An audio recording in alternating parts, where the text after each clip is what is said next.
The long-anticipated rematch between two of the biggest stars in women's tennis is finally here as Naomi Osaka and Iga Swiatek square off for the 2022 Miami Open final.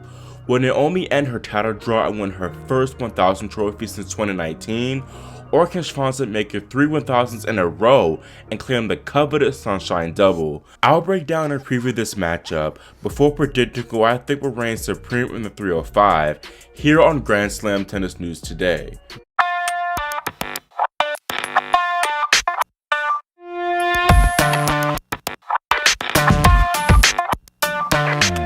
These two women have played just once, with Naomi taking their 2019 Toronto affair in straight sets. Both are playing completely different levels of tennis at the moment, especially Swiatek, who didn't even have a slam to her name back then. There's quite a notable ranking disparity between the two, Osaka being ranked outside the top 50, and Swiatek being world number 2, soon number 1. Naomi and Iga have both played about 7 hours each this event, but I would give Osaka the slight edge in the energy department because Swiatek has played a crazy amount of tennis in the past 2 months. Looking at Naomi's path to the finals, the Japanese woman opened up with a solid straight sets win over Astra Sharma before demolishing Angelique Kerber 6-2, 6-3. Osaka got a walkover in the third round before taking out Alison Risk and then another American, Danielle Collins, both in straights. In the semis, Osaka finally got the monkey off her back, beating Belinda Bencic 4-6, 6-3, 6-4. I think we can safely say that Osaka's back to her slam-winning tennis. It's reminiscent of what we saw from her earlier in the year at Melbourne. She seems to be a much more control of how the rallies are going, unlike at Indian Wells, where Kudermetova was running her ragged. Naomi's depth and weight of shot has improved too, but the most significant difference is her consistency. At Indian Wells, we saw a lot more uncharacteristic misses from Osaka, as her balls were flying along more frequently. I think more match play and practice have made the difference because this tournament, we really haven't seen a lot of lapses where she gifts opponents games. The closest thing to this was early on against Bencic, but some of that was due to the Swiss woman rushing her. Once Osaka made the tactical adjustments of going up the line more to change directions, she could beat Bencic to the punch and control a lot more rallies. The serve was also a big saving grace for Naomi yesterday, as those 18 aces definitely pushed her over the finish line. Naomi's also looked a step faster this event than the last, getting to a lot more balls, allowing her to shift from defense to offense on the flip of a dime. Her footwork's been sharp too, which has allowed her to get in a position and hit the shot she wants to in order to get her opponent moving. Lastly, I've been pleased with Naomi's composure and attitude out there, as she hasn't really gotten too down on herself in the difficult moments. This was especially notable against Bencic, as she stayed calm during the tough periods to find a way through. Naomi just looks a lot happier out there and appears to be truly enjoying playing tennis. She was emotional after the semifinal victory because of the immense struggle she's had on court within the past 12 months. Osaka's in the best mental headspace possible right now, having fun regardless of the outcome while still winning nonetheless. Now, second she's Swiatek, still at the number 1 ranking when she demolished Victoria Golubic 6-2, 6-love. Afterwards, she dispatched of Americans Madison Brengo and Coco Gauff with a loss of just 7 games in those 2 matches. The Pole then took out fellow major champion Petra Kvitova 6-3, 6-3 before eliminating Jessica Pegula 6-2, 7-5 for a spot in the finals. Iga's definitely maintained her level from Indian Wells, but she hasn't been tested nearly as much, and she's been better about not having those dips in play. It's been the same level of domination throughout, and I feel like Iga's been even more aggressive here if anything. The backhand's been a much bigger weapon, earning her more points. Same with the serve, getting a lot of stress-free holds thanks to her ideal blend of pace and placement. Iga simply is a better player than all the women she's played this week, doing nearly everything better than all 5. As the scorelines indicate, Jessica Pegula had the most weapons and skill, being able to hang with and sometimes challenge Swiatek from the ground. Jessica had her moments in the semifinal, being up breaks on 2 separate occasions in the second set. However, she doesn't have that moxie of a Kerber or Halep to actually take advantage and do something with it, and seemed tentative when it was time to go for the kill. Swiatek, on the other hand, is going to pounce if you give her an opening, which is why she was able to still win in straight sets despite being broken 3 times in the second set. We all know about Iga's offensive prowess, but I've been utterly astounded by how well she defended, sliding and scrambling all across the court.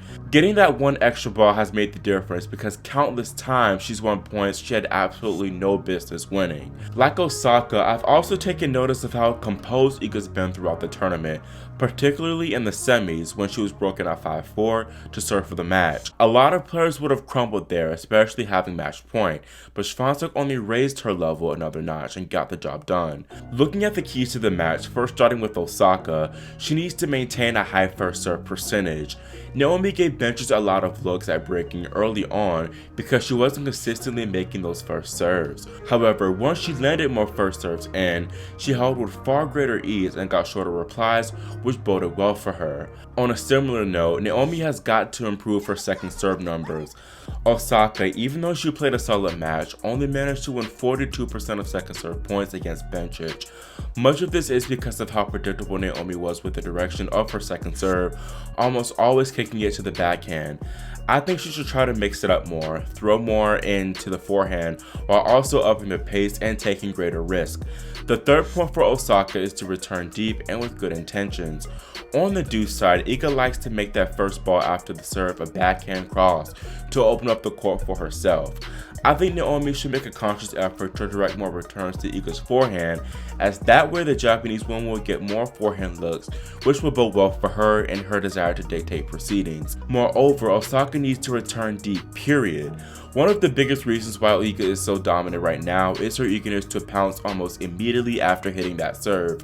The few times where her opponents have been able to hit deeper returns, the more looks they had at attacking within the rally. The next point I have for Naomi is to not be afraid to change directions during rallies. As I mentioned before against Bencic, Osaka had greater success when she broke out of those cross-court exchanges to change up the line whenever she had the slightest opening. This is going to be crucial against Iga, who will look to change things up quite a bit herself.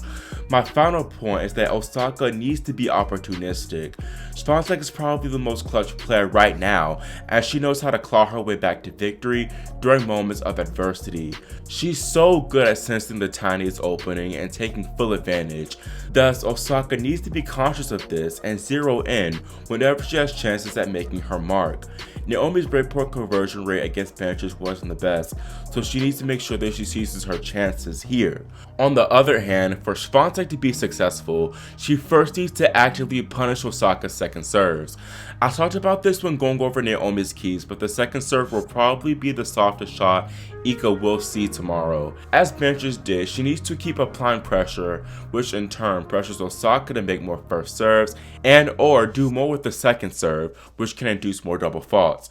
The second point for Swiatek is to look to venture forward. Iga has a far better net prowess than Naomi, which means that she has the added advantage of being able to score more points at the net.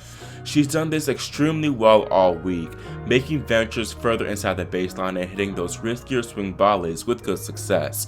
I feel like whenever Iga has Osaka stretched out wide, she needs to look to come forward because I favor her up there than behind the baseline. Speaking of the baseline, Iga needs to continue to maintain solid court positioning.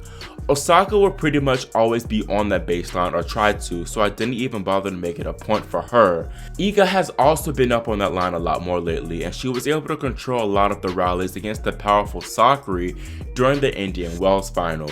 This was because she beat Maria in the battle of the court positioning and was far more eager and active for the ball.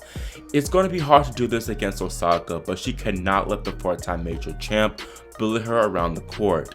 The fourth point for Swiatek is to keep good placement on her serves.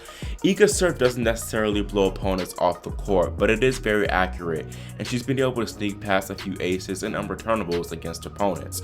This is going to be crucial tomorrow against Osaka, who's one of the best returners on tour. Bencic had success on serve early on because her placement was so good. However, she started to miss the marks a little bit more, which allowed Osaka to be more active in return games and ultimately break.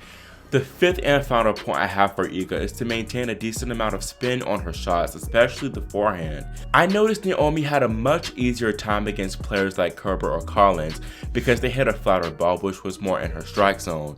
However, Risk was able to extract more errors from Osaka with varying levels of spin on her shots. Swiatek's forehand is naturally spin-aided itself, so I think her blend of power and spin will suit her well. This final almost seems too good to be true, and I'm super excited to see these two go after it. Part of me is worried that it won't meet our standards and have a disappointing finish, like last year's Miami Open final between Barty and Andreescu. While it's not a slam final, a lot is on the line. Naomi's trying to end a mini title drought in a sense and regain her status as top dog on tour. Meanwhile, Swiatek is going after the coveted Sunshine Double, which only a select few have accomplished. I think nerves will play a role in this one, and I guess I'd say Iga has a little bit more to lose because once again the Sunshine Double is on the line. I do feel like we will be treated to some pretty good tennis as both women thrive in the bigger moments. Neither has lost in big finals, which includes slams and 1000s. Iga actually hasn't dropped more than 5 games in her past 5 finals, which I do hope ends tomorrow for our sake as fans.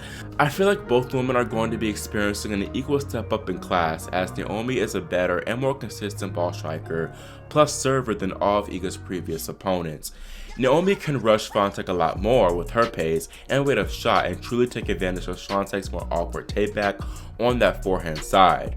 And on the other hand, Iga's probably the most complete player Osaka's faced this week, as she can hurt you from all areas of the court. I do think it'll be less of an adjustment for Iga as she's played and beaten a lot of top players and slam champs the past few weeks.